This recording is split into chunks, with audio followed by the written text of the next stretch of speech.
விருத்தாசலம் அருகே மங்களம்பேட்டையில் எழுந்தருளி அருள்பாலித்து வரும் அருள்மிகு மங்களநாயகி அம்மன் ஆலய தேர் திருவிழா மிக விமரிசையாக நடைபெற்றது.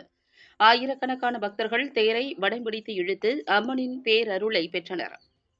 கடலூர் மாவட்டம் விருத்தாசலம் அருகே மங்களம்பேட்டையில் எழுந்தருளி அருள்பாலித்து வரும் அருள்மிகு மங்களநாயகி அம்மன் ஆலய தேர் திருவிழாவினை முன்னிட்டு கடந்த 7/5/2024 அன்று அம்மனுக்கு காப்பு அணியும் நிகழ்ச்சி நடைபெற்று தினந்தோறும் அம்மனுக்கு சிறப்பு அபிஷேகம், அலங்காரம், தீபாராதனை காண்பிக்கப்பட்டு வந்த நிலையில் இன்று உற்சவ நாயகி அருள்மிகு மங்களநாயகி அம்மனுக்கு சிறப்பு அலங்காரம் செய்யப்பட்டு ஊர்வலமாக தேரடிக்கு எடுத்து வரப்பட்டு தேரில் அம்மன் எழுந்தருள தேர் திருவிழா வெகு விமரிசையாக நடைபெற்றது.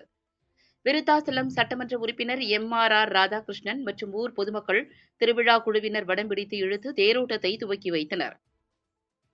1000க்கும் மேற்பட்ட பக்தர்கள் மேளதாளத்துடன் முக்கிய வீதிகள் வழியாக தேரை வடம் பிடித்து இழுத்து சென்றனர். தேர் திருவிழாவினையொட்டி காவல்துறையினர், தீயணைப்புத் துறையினர், சுகாதாரத்துறையினர், மின்சார வாரியம் மற்றும் அனைத்து துறை அதிகாரிகளும் பாதுகாப்பு ஏற்பாடுகளை செய்திருந்தனர்.